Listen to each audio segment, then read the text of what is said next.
grabación. Bienvenidos todos. Aproveché para poner un videíto al arranque mientras iban sumando, mientras íbamos arrancando. Eso que acabábamos de escuchar es una pieza compuesta por un algoritmo de inteligencia artificial, en particular un algoritmo de la gente de AIBA, de una compañía europea que se dedica a la composición musical con inteligencia artificial. Obviamente sonaba perfecto porque no era ejecutado por la inteligencia artificial. Lo que compone la inteligencia artificial es, digamos, la partitura de lo que, en este caso, la Sinfónica de Rumania después terminó tocando, ejecutando, en una especie de proceso creativo conjunto, ¿no? Entre una entidad computacional, digamos, entre un algoritmo y un equipo, en este caso una sinfónica, un grupo de músicos. Y por ahí va un poco la charla de hoy, sobre inteligencia artificial y creatividad, y cómo estos dos mundos se empiezan a mezclar un poco. Mi nombre es Aldo Espontón, estuvimos hace un rato conversando de Augmented Coding para los que estuvieron por acá, y ahora vamos a tener una charla completamente diferente a la anterior. Si bien se van a presentar algunos conceptos de inteligencia artificial y eso, mi foco va a estar muy, muy puesto en el tipo de cosas, en cómo le puedo pedir a una máquina o cómo puedo potenciar yo mi creatividad con inteligencia artificial. Y creo que creatividad es un concepto que me parece que es hilo conductor a lo largo de todo el día y de todas las charlas que fuimos viendo, porque de alguna manera en todo lo que venimos viendo, en esto del emprender, de pensar en grande, de llegar al espacio, creo que sin creatividad es imposible. Y bueno, déjenme al menos mostrar mi lado de la creatividad, que es un poco más cercano a la música, si se quiere, pero bueno, me parece que todas estas ideas se aplican en un montón de lugares. Así que, bueno, vamos a comenzar. Y les repito, si tienen cualquier duda, lo que sea, está el chat para escribir, hagámoslo interactivo lo más posible. Así no me siento tan solo. Les voy a mostrar algunos ejemplos de cuadros, imágenes, pinturas.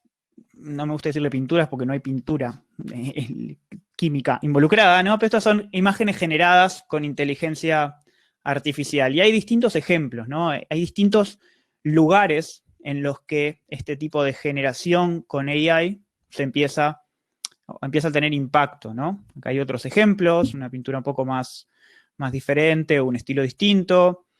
Otros ejemplos. Hay algunos cuadros de estos que efectivamente llegaron a ser impresos físicamente y que de hecho se vendieron por bastante plata. También hay ejemplos de inteligencia artificial generando, por ejemplo, texto. Hoy veíamos y hoy hablábamos de modelos de lenguaje. Yo puedo usar modelos de lenguaje para generar, por ejemplo, un pedacito de un poema. Y un poco la idea de toda la charla de hoy es que todo esto no parezca magia, ¿no? O sea, todos estos ejemplos que vemos de inteligencia artificial creando cosas y eso, que no parezca magia, ¿no? Está esta frase famosa de Clark que dice que cualquier tecnología suficientemente avanzada es indistinguible de la magia. Bueno, tratemos hoy de quitarle el suficientemente avanzado para que podamos entender la tecnología que hay de fondo, que los resultados no parezcan mágicos, sino que los podamos utilizar a nuestro favor, que podamos usar esos resultados, usar esos algoritmos para potenciar nuestra creatividad, que entendamos qué hay por detrás, cómo funciona, cuáles son sus límites, y así usarlo a nuestro favor, todo esto, ¿no? Y no pensar que es algo mágico que pasa y que si no conozco los límites o no conozco cómo funciona, de repente no le puedo sacar el mejor jugo a todo esto. Hace mucho tiempo, Alan Turing, gran filósofo, científico, de todo, se hizo una pregunta, por allá por mitad del siglo XX, de si las computadoras podían pensar. En particular se hizo la pregunta si las computadoras digitales podían pensar. Y lo de digital viene porque, recuerden, en esa época todavía se utilizaba válvulas y otro tipo de circuitería, ¿no? Y recién era la introducción de los transistores y del mundo digital. Entonces hizo esa pregunta de si las máquinas podían pensar.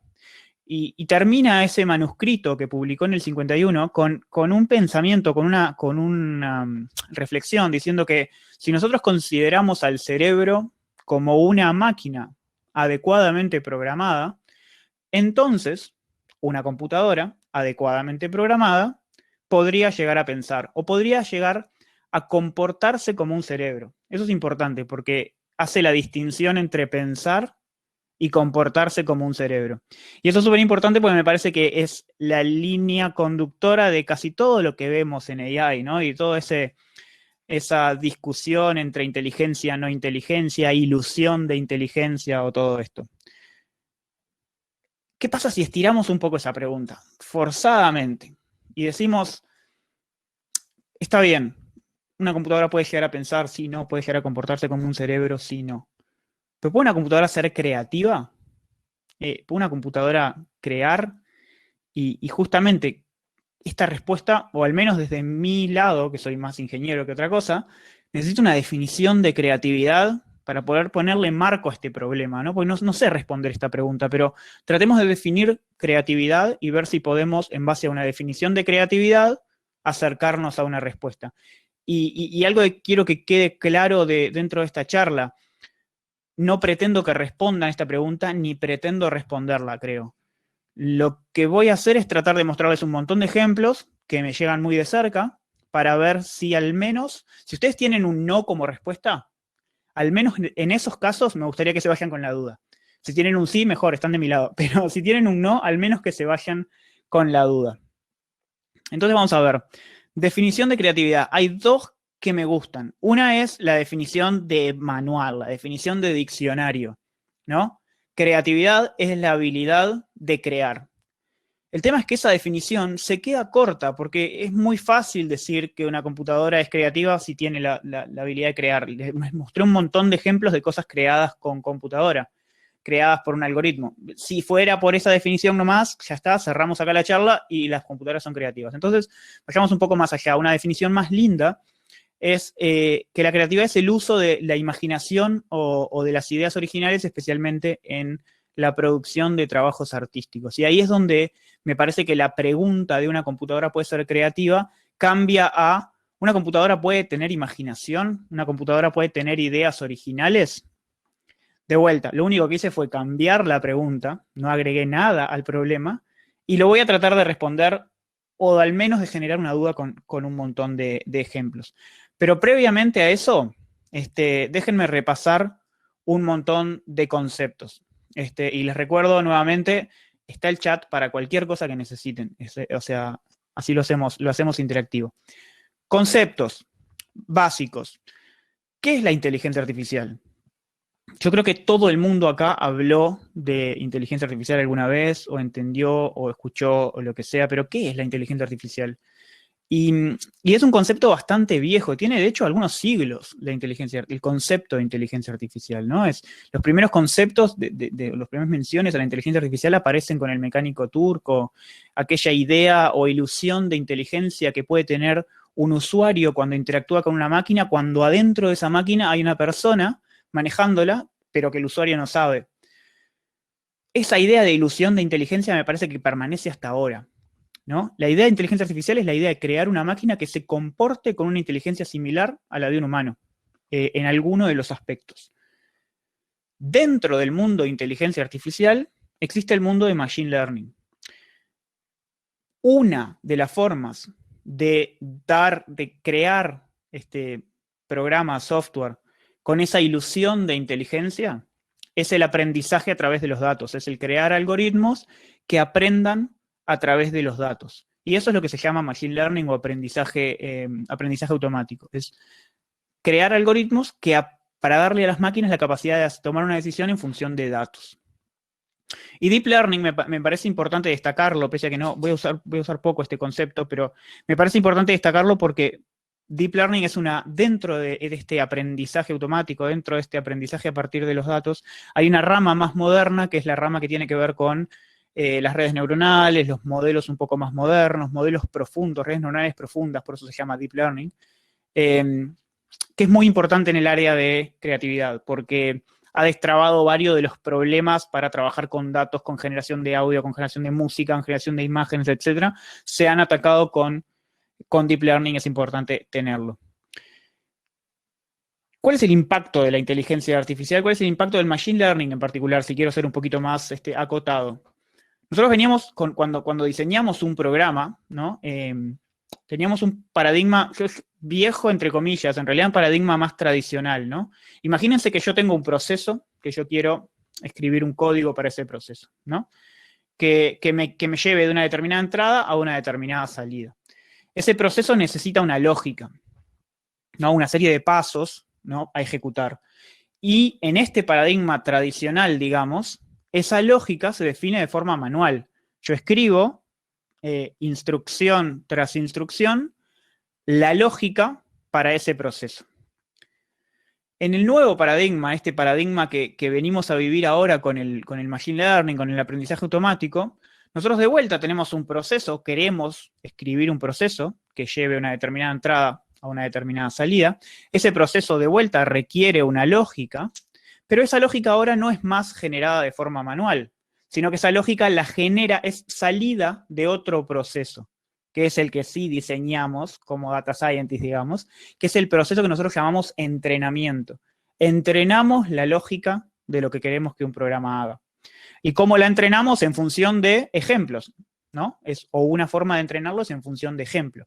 Le doy entradas pasadas, salidas pasadas, o datos que yo quiera que, de donde yo quiero que el algoritmo aprenda para definir esa lógica, y mediante el proceso de entrenamiento genera una lógica que después se puede usar como ese proceso que yo quería diseñar en un principio. Este cambio de paradigma es muy importante, ¿no? Es muy importante porque yo paso de tener una lógica de programación en la que yo diseño de forma manual a tener una lógica de programación que yo aprendo a partir de los datos. Esto es súper, súper importante en este contexto.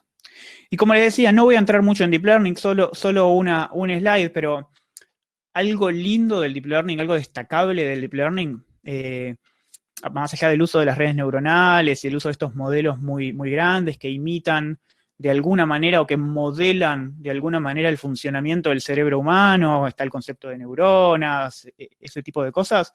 Lo importante de los modelos de Deep Learning, a diferencia de los modelos de Machine Learning, es que son capaces de lo que se llama aprender representaciones de los datos, o en otras palabras, extraer features de la data cruda. ¿Qué significa esto? Y muy, muy brevemente, típicamente, por ejemplo, cuando yo trabajaba con imágenes y Machine Learning, yo tenía que hacer todo un proceso manual de analizar las imágenes, porque las imágenes son un montón de píxeles. Y si yo quiero pasarle eso a un algoritmo de Machine Learning, yo le estoy pasando valores de píxeles. Pero ¿qué pasa si yo quiero, no sé, líneas o quiero colores en una región, no quiero círculos o quiero otras cosas? Bueno, tengo que hacer lo que se llama una detección de features manual para poder pasar esos features a los algoritmos de Machine Learning.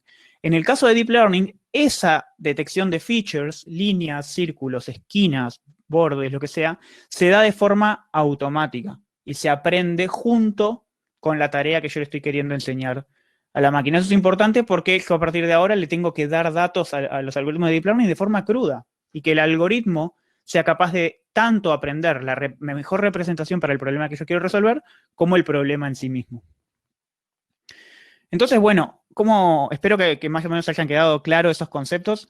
Son conceptos que a algunos quizás cuestan asimilarlos, hay que ver quizás ejemplos y eso.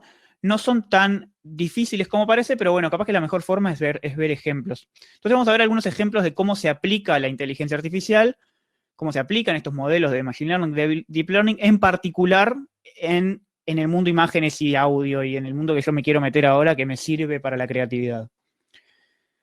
Primero que nada, todo el mundo sabe hoy por hoy que se puede hacer reconocimiento facial.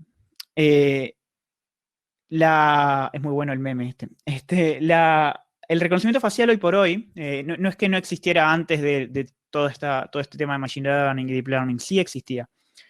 Pero el reconocimiento facial anteriormente se hacía de forma más manual, o sea, yo detectaba puntos notables en una cara, detectaba una cara en una imagen, y en base a features determinados a mano, como pueden ser, por ejemplo, la distancia entre los ojos, el ancho de la comisura de los labios, no sé, las proporciones de la cara, etc. Yo determinaba features de forma manual para tratar de identificar a una persona en una imagen. Con Deep Learning, yo lo que puedo hacer es simplemente, con Machine Learning, darle a la máquina un montón de ejemplos de caras, este soy yo, este no soy yo, este soy yo, este no soy yo, y que la máquina o el algoritmo aprenda a determinar qué hace que en mis fotos, en determinadas fotos, esa cara sea la mía y en determinadas fotos esa cara no sea la mía. Y lo aprendo la representación que mejor ayuda a la máquina a tomar esa decisión. Y esto se repite en un montón de problemas. También podemos hacer detección de objetos.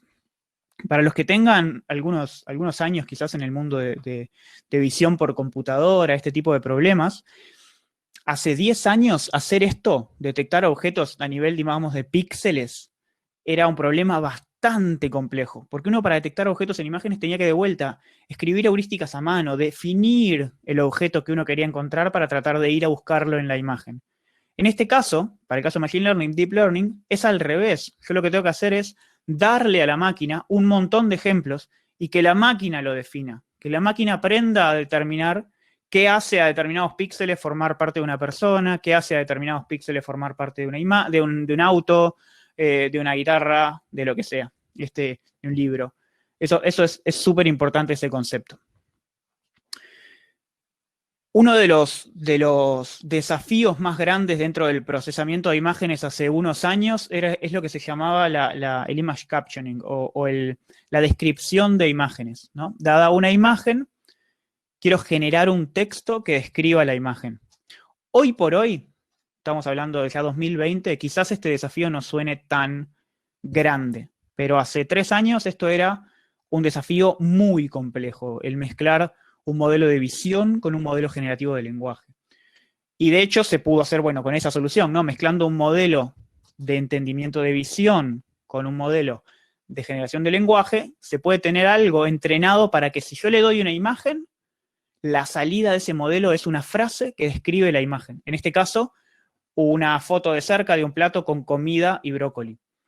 Vaya uno a saber por qué el modelo separó comida de brócoli. Quizás el modelo es mucho más inteligente de lo que parece. Pero bueno, este tipo de desafíos son bastante, fueron bastante fuertes y fueron resueltos con algoritmos de deep learning, redes neuronales, en este caso convolucionales, recurrentes, etc. Y si ese desafío era bastante complicado, imagínense el desafío inverso. Yo le doy a un algoritmo una frase, ¿no? Y el algoritmo genera una imagen que represente esa frase, como que de alguna manera genera la foto que yo le estoy pidiendo. En este caso que vemos acá en estos ejemplos, que son también ejemplos bastante viejos, ya tienen un par de años, 2 o 3 años estos ejemplos, yo le estoy pidiendo, por ejemplo, al algoritmo que quiero un pajarito amarillo, perdón, un pajarito chiquito con el pecho amarillo, una corona marrón y bueno. Y todas estas, salvo la que está acá arriba, la grande, todas estas fotos, todos estos cuadraditos son imágenes generadas por una computadora. Ninguna de esas fotos existe, son píxeles generados por un algoritmo. Lo mismo pasa con la flor de la derecha. Y acá es donde me parece que se quiebra la vara, ¿no? Se pasa de un mundo en el que yo estoy entendiendo imágenes, detectando objetos, detectando quién es quién en una imagen, y paso a generar imágenes, paso a crear data que no existía. Y ahí es donde me parece que se juntan el mundo de la inteligencia artificial y el mundo de la creatividad, en la generación, ¿no? Pero si no queda tan claro, vamos a ver más ejemplos. Repito, el mundo de la tecnología y el mundo de la creatividad están fuertemente ligados desde hace décadas. Pero si no los convencí hasta ahora con la parte de inteligencia artificial y creatividad, vamos a ver algún ejemplo más y vamos a entender cómo funciona. Todos estos modelos de generación, o la gran mayoría, están basados en una arquitectura que se llama GAN. No pretendo que se vayan con el detalle de las GANs, de las redes adversarias generativas, o cómo se traduzca esto en español. Pero sí pretendo que se vayan con una idea general de cómo funcionan estos modelos. Son como, y digo estos modelos porque son justamente dos modelos interactuando entre sí. Estas arquitecturas básicamente son yo estoy entrenando dos cosas acá. Estoy entrenando un modelo que es capaz de generar data a partir de ruido, a partir de no ver nada. Ruido es información cero, en teoría de la información. Y un discriminador que lo que hace es, dadas dos imágenes, se puede dar cuenta si la imagen, o mejor dicho, dada una imagen que es la generada por el generador y un montón de imágenes reales, se puede dar cuenta si la imagen generada por el generador es real o no. Si yo le estoy dando data que es generada, que es falsa, o data que es verdadera, que es parecida a la data real. En principio, cuando yo entreno esto en conjunto, y créanme, entrenar esto no es nada sencillo, hay papers enteros de cómo entrenar estas arquitecturas. Pero cuando yo entreno estas arquitecturas y tengo un muy buen discriminador, o sea, un algoritmo muy bueno que sabe encontrar finas diferencias entre data generada y data real, al mismo tiempo voy entrenando un generador que es muy bueno para tratar de engañar a ese discriminador. Entonces, el resultado es un generador que genera data que es muy, muy, muy parecida a la data real. Y ese generador es el que yo puedo usar para generar música, para generar los ejemplos que veíamos de imágenes, etc. Y vamos a ver más ejemplos de imágenes, ¿no? Generadas por estos algoritmos. Ninguna de estas caras existe. Si bien parecen asombrosas al principio, a primera vista, cuando uno se pone a mirar detallecitos, se da cuenta que las imágenes no son súper, súper realistas, ¿no? O sea, hay algunos artefactos en las imágenes que hacen que nos demos cuenta que las imágenes no tienen sentido físico y que no son reales. Pero aún así los resultados son asombrosos. Vamos a ver un pequeño videito de cómo se entrenan estos algoritmos, porque no es que generen de la nada, ¿no? Todas estas personas, como les decía, no son reales.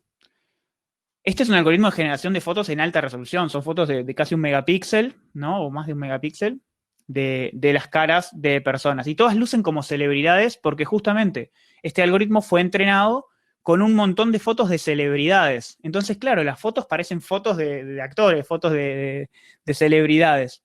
Y así es como se entrenó. Ahora se va a mostrar como una evolución, digamos, del entrenamiento desde que empieza a generar las primeras imágenes de muy, muy baja resolución. Ahí les decía, ¿no? 30.000 fotos de celebridades para entrenar esto. Van a ver cómo se empieza a generar fotos de muy baja resolución y el algoritmo, a medida que pasan las horas de entrenamiento, y miren a la derecha la cantidad de datos reales que tuvo que ver, ¿no? 7 millones de fotos, 8 millones de fotos, o sea, tiene que ver mucha, mucha, mucha data para llegar a estos niveles de performance. Por eso les digo que estos algoritmos no son nada sencillos de entrenar. O sea, los resultados parecen asombrosos, pero llegar a esto no es nada sencillo. Otros ejemplos de generación, generación de texto, ¿no? No solo puedo generar imágenes, puedo generar texto. Esto es un ejemplo de GPT-2, es un ejemplo ya también que tiene un tiempito. Ya hay algoritmos más avanzados de generación de texto hoy por hoy, pero este algoritmo es bastante sorprendente. Yo le puedo dar a un algoritmo la entrada, por ejemplo, le puedo decir recycling is good for the world, y después le doy en mayúscula no, you could not be more wrong. Y a partir de eso le digo, seguí escribiendo. Seguí generando texto que tenga sentido, o sea, completá mi narrativa. Entonces el modelo completa, y de vuelta generando palabras, completa con recycling is not good for the world. It is bad for the environment. It is bad for our health. And it is bad for our economy. I'm not kidding. Recycling is not good for the environment. Y bueno, y sigue. De alguna manera se dio cuenta que yo dije, reciclar es bueno para el mundo, y después lo negué rotundamente, ¿no? Entonces el ejemplo, cuando el texto generado por la máquina me sigue el hilo, me sigue digamos, el razonamiento que yo estoy diciendo, y todo lo que dice va en consecuencia a lo que yo dije. Esto es un poco, es más fácil de ver, o es capaz que no es tan fácil, pero es otra forma de ver la coherencia que tiene la generación. Lo veíamos en imágenes, las imágenes se ven bien. En este caso, el texto se entiende bien. O sea, es un texto que tiene sentido, de la misma forma que las imágenes tienen estructura, tienen forma, se ven bien. Podemos generar poemas también. Esto es un ejemplo también de un no muy viejo, de generación de poemas con AI. Podemos generar letras de canciones. Eso es un ejemplo muy sencillo que anda por ahí en internet de generación de letras de canciones del estilo de los Beatles. Y uno puede elegir un artista y generar letras de canciones del estilo de ese artista. Es muy divertido. Y bueno, y llegamos al lugar a donde quería llegar, a la generación de música con inteligencia artificial. Yo les mostraba al principio de todo un video que es esta obra de música clásica, en principio, generada por inteligencia artificial, por AIVA, que bueno, o sea, no sé si la llegaron a escuchar o no, igual ahora les voy a mostrar otros ejemplos, pero suena bien, ¿no? Y una de las cosas que yo quiero que se pregunten, que quiero que se cuestionen, es ¿dónde está el límite del proceso creativo? ¿No? Porque no olvidemos la pregunta que estamos tratando de responder. ¿Puede una máquina ser creativa? Entonces, ¿dónde está el límite del proceso creativo? ¿Está solamente en la generación de la partitura? ¿Está en la interpretación de esa partitura? ¿Está en la ejecución de esa partitura por un conjunto de músicos? ¿Está en la grabación, en la mezcla, en la producción, en la escucha de esa pieza? ¿No? Yo sentado en mi living escuchando una pieza musical, o yo en la calle con unos auriculares escuchando esa canción. O sea, ¿dónde termina el proceso creativo? En mi caso, no está tan claro ese límite. No es claro ese límite, no sé dónde termina bien. Entonces, yo creo que la clave, y lo vamos a ver al final, todo esto es como muy colaborativo, dejo llegar la máquina hasta cierto lugar, siempre human in the loop, siempre el humano toma en determinado momento lo que la máquina generó, la herramienta, la propuesta, la sugerencia, y continúa el proceso creativo. Entonces yo entiendo todas estas herramientas como justamente herramientas, ¿no? Dentro del proceso creativo para potenciar el proceso creativo. Vamos a ver algunos ejemplos.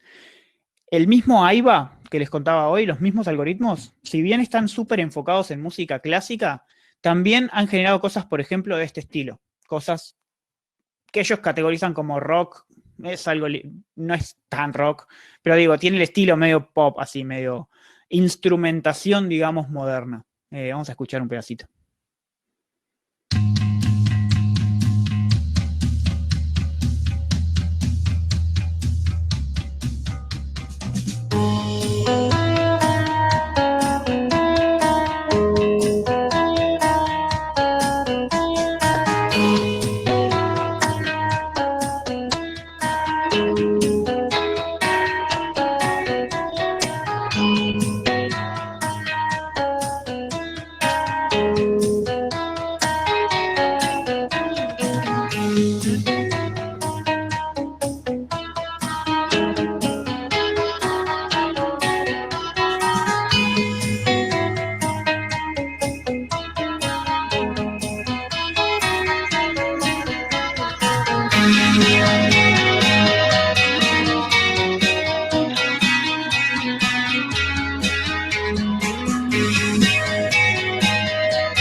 Bueno, un pedacito, la canción es un poquito más larga, después pueden buscar todas estas canciones, las pueden buscar, están todas en YouTube. Nada, ¿qué les pareció? Está bueno que de última, si no les surgen preguntas, ahí veo que Karen puso cool, Juan, muy bueno. Si no les surgen preguntas, por lo menos comenten a ver qué les parece todas estas canciones, vamos a ver varios ejemplos, no solo esto.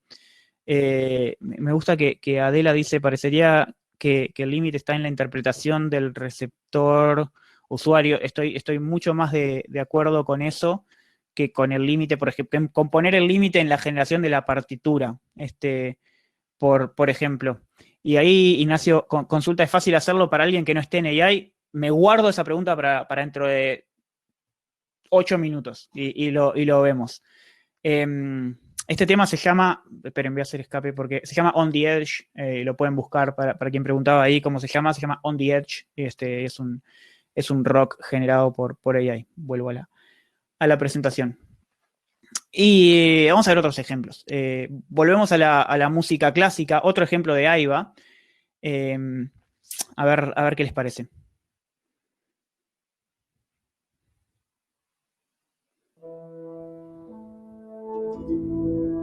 Si están con auriculares, esto realmente se escucha muy bien.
Muy bien ese tema, ¿eh? La verdad que suena espectacular. Un comentario. Primero que nada tengo la suerte de conocer al CEO de Aiba y de ser amigo de él. Y bueno, tengo un par de colaboraciones que hemos hecho con ellos y es increíble lo que hacen, es increíble, la verdad. Y en particular este tema se llama Génesis, es el primer tema del disco que sacaron un disco que se llama Génesis también. Está bueno que el nombre sea Génesis, es como, dice mucho la palabra Génesis en este contexto. Y una cosa muy interesante de Aiba es que eh, está registrado como autor original en Europa. Y de hecho cobra derechos de autor, el algoritmo, la empresa. Eso es un cambio de paradigma gigante. O sea, gigante en lo que entendemos por generación de datos, generación por parte de una máquina, ¿no? O sea, el hecho de que IVA cobre derechos de autor es un cambio de paradigma, de vuelta, muy grande, ¿no? Bueno, ahí me encantan los comentarios de que decían que estas piezas son geniales, suenan increíbles, la complejidad que tienen esas piezas, es cierto, Ignacio, que son increíbles. De vuelta, destacar que estas piezas son compuestas, digamos, la partitura las compone una inteligencia artificial y las ejecuta, en este caso, una sinfónica de seres humanos, ¿no? Entonces, hay una colaboración intrínseca involucrada en este proceso. Vamos al siguiente ejemplo que quiero que me dé el tiempo para todo. No solo genera música instrumental, se puede generar música instrumental con AI. Como les decía, si se acuerdan el ejemplo de captioning de imagen, se puede generar texto, hay modelos de lenguaje para generar texto. Hoy por hoy generar texto no es una cosa demasiado complicada dada la cantidad de texto que hay en el mundo y los modelos de lenguaje preentrenados que hay con todo ese texto que hay en Internet. Entonces, este es un ejemplo de una chica que grabó un tema mucho más comercial, digamos, mucho más pop, ¿no? Y incluso hizo la letra con inteligencia artificial.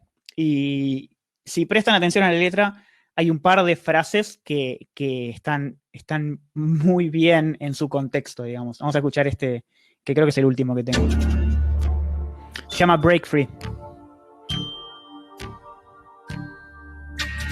I wish I could see beyond what I can see. I wish I could touch beyond what I can. Usar porque la letra es increíble. Dice, I wish I can see more than I can see. I wish I can touch more than I can touch. Y eso escrito por una máquina es como fuerte, ¿no? Lo dejo para que lo piensen. I wish I could feel beyond what isn't real. I wish I could imagine, yeah. There's more to who we are. There's more to what we could be. As I feel the weight of being, I'm learning how to break free. I'm breaking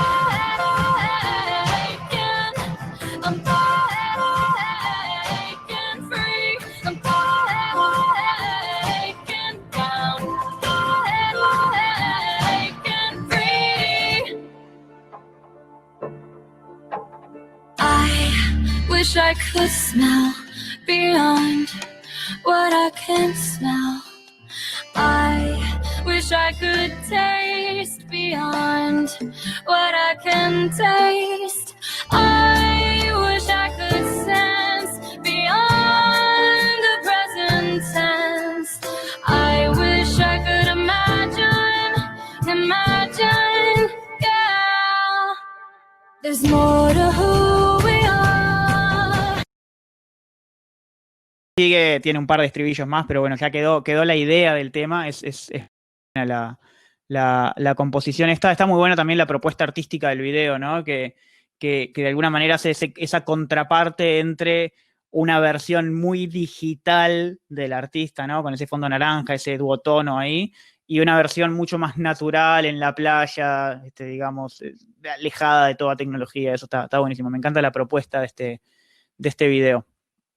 Un par de ejemplos más, un poquito más técnicos. Hay una empresa llamada OpenAI que hace muchas de las investigaciones, está muy a la vanguardia en un montón de cosas que tienen que ver con generación. Son uno de los autores de GPT, o sea, están muy involucrados en todo lo que tiene que ver con modelos generativos, y en particular tienen un modelo generativo de audio que es un poquito diferente a la generación de música simbólica, digamos. O sea, ahí va lo que hace generar música de forma simbólica. La salida del algoritmo es representación simbólica de música, partituras. En el caso de Jukebox, la entrada y la salida del algoritmo es audio, genera directamente el audio, las muestras de audio digital, digamos, para los que tienen el concepto de audio digital. 44.100 muestras por segundo, bueno, voy y genero como una secuencia, muestritas, hasta que empiezo a generar audio.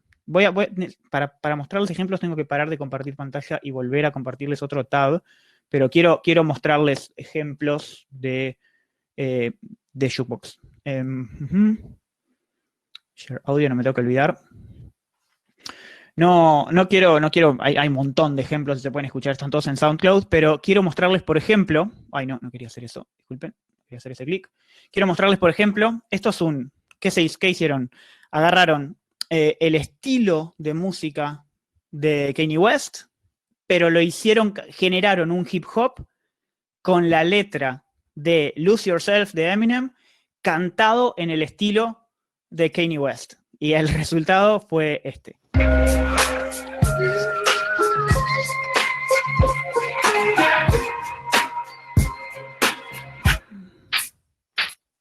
Look, cause you had one shot or one opportunity to seize everything you ever wanted in one moment with just got sugar. The kids slitty.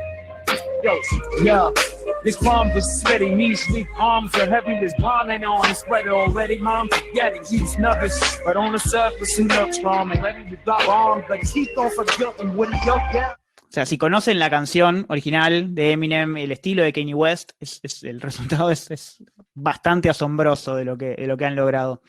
Voy a volver a la presentación porque me estoy quedando sin tiempo y quisiera que me dé para alguna cosa más. Espero que estén viendo de vuelta la pantalla, sí.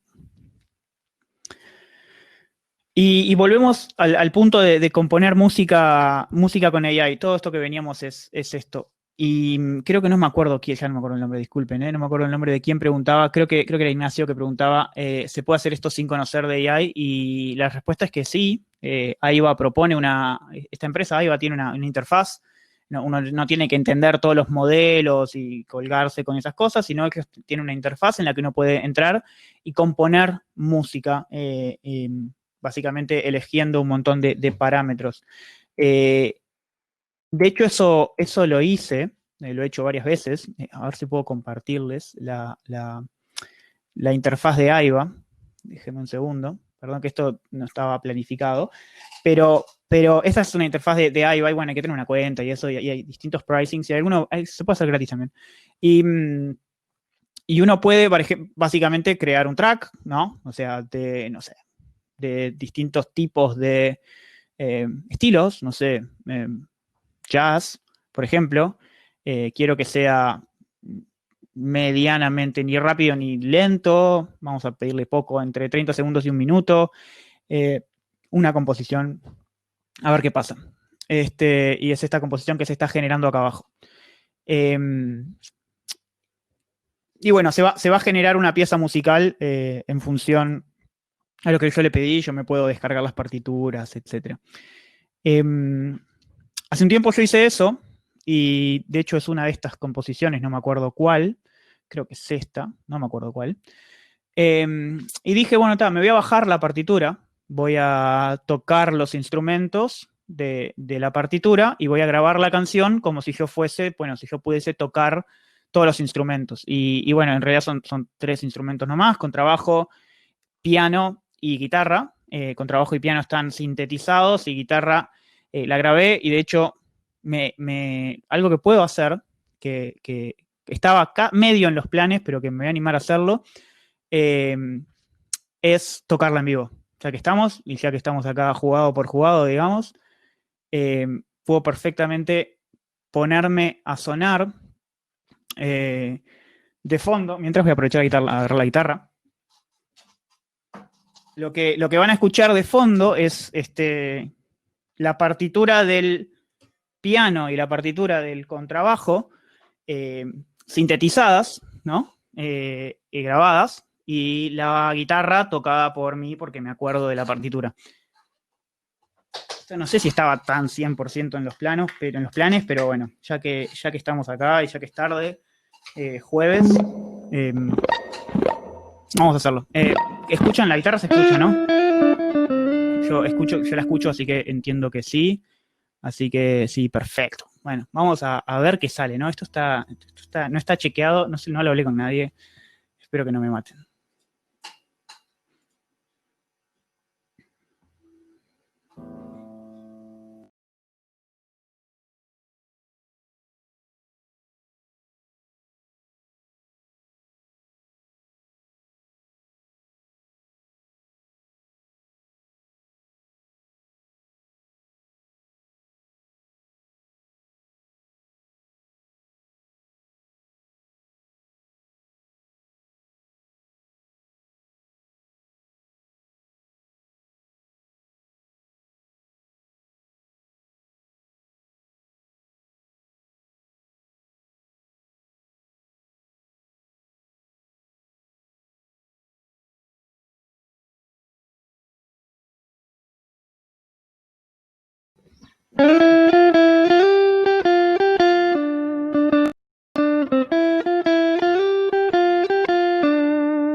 Me acabo de dar cuenta que dicen que solo se escucha la guitarra. Perdón, perdón, perdón, perdón, perdón.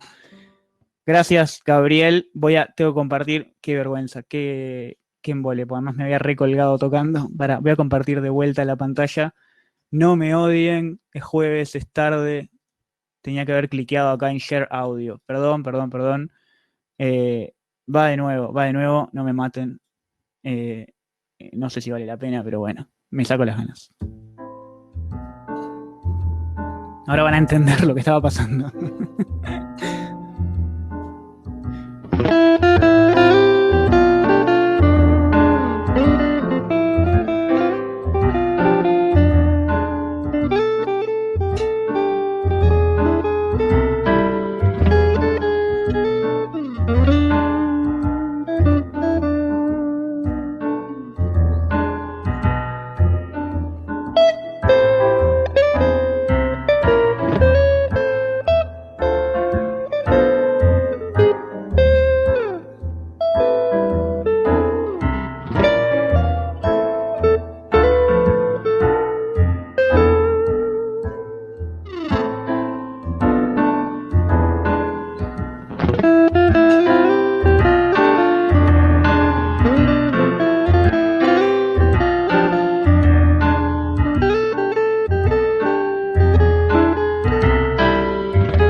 Y bueno, eso es un poco la melodía que compuso para la guitarra, el algoritmo junto con el acompañamiento de esta instrumentación. Sumado al ruido de la silla y todo lo que hace esto. Pero bueno, gracias. Me comí como 3 minutos tocando sin el backing. Pero bueno, voy a parar de compartir, voy a volver a la presentación y ya para cerrar tengo un último ejemplo y contestamos algunas dudas y eso. Voy a volver acá. Me queda un ejemplo más para mostrar, porque hace un tiempo, también con AIBA, en Globan tuvimos un evento que se llamó Converge, que hablaba mucho de la colaboración humano-máquina, de la colaboración, por ejemplo, a la hora de desarrollar código, de la colaboración que yo puedo tener, por ejemplo, con inteligencia artificial para, no sé, responder preguntas relacionadas con un código, ¿no? Y cómo eso me puede acelerar en un proceso de desarrollo. Toda esa colaboración humano-máquina, de alguna manera lo quisimos mostrar o condensar también en una colaboración humano-máquina en composición musical. Y terminamos trabajando con AIBA en conjunto con Tina Guo, una chica que toca el cello, que es la chelista de Hans Zimmer, para el que conoce. Es una bestia, una gran chelista que vive en Las Vegas, en Estados Unidos. Y bueno, entre todo esto y una agencia que terminamos filmando un video, bueno, todo este trabajo que empezó siendo como, bueno, una idea de cómo mostramos la colaboración humano-máquina, terminó saliendo este video que les voy a mostrar a continuación, que no voy a cometer el mismo error 2 veces, no cliqué el botoncito de Share Audio. Y espero que les guste, también lo pueden encontrar por ahí por internet en el canal de Globant.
este proceso de crear esta canción, de trabajar con Aiva, de grabar con esta chica, con Tina, bueno, todo el proceso de mastering, de mezcla de la canción, de producción, etcétera, la verdad fue increíble y a mí más me reafirmó esa idea de colaboración, ¿no? ¿Y por qué la traigo a la mesa? Porque me parece importante que la clave de todo esto es la colaboración. De la inteligencia artificial se habla mucho al respecto, se habla mucho del reemplazo, se habla mucho de ese tipo de cosas, y creo que justamente en este campo, más que en ningún otro, se ve la capacidad o lo bueno que puedo sacar cuando tengo la cabeza puesta en colaborar y no en competir, y no en sustituir. De la misma forma como cuando en Augmented Coding hace un rato presentábamos las distintas herramientas que nosotros podemos manejar con modelos de lenguaje para darle al desarrollador más herramientas para explotar su creatividad e ir más rápido desarrollando código y solucionando problemas cada vez de mayor valor, de mayor dificultad. Bueno, lo mismo pasa acá en el mundo de la creatividad. Con este tipo de herramientas yo puedo enfocarme en resolver otro tipo de cosas, enfocarme en tomar estas ideas y seguir componiendo a partir de estas ideas, en pensar en la ejecución, en resolver, no sé, pensar en ejercicios, pensar en un montón de cosas que yo puedo hacer gracias a que tengo estas herramientas generativas que me permiten ir trabajando en este caso con música, con imágenes, etc. Entonces, me parece que la clave de todo esto está en la colaboración humano-máquina. Y vamos a ver muchos ejemplos en los próximos años, muchos ejemplos de esto en la industria musical, sin ningún lugar a dudas. Así que nada, les agradezco por el tiempo. Estuve muy justo con el tiempo. Pero nada, quedan unos minutitos. No tengo cero drama de contestar algunas preguntas o lo que sea. Súper abierto a eso. Así que bueno, creo que no tengo más slides. No. A veces siempre guardo alguna cancioncita para el final, pero no. Y sí, Aiva, como decís ahí, Ana, Aiva es una maravilla, la verdad que lo que están haciendo es muy bueno. Un comentario sobre Aiva es que están trabajando, por ejemplo, pila con videojuegos, ¿no? Entonces, están generando, o sea, en vez de, imagínense un videojuego de esos pesados, ¿no? De horas y horas de gameplay. Típicamente esos videojuegos requieren decenas de horas de música original.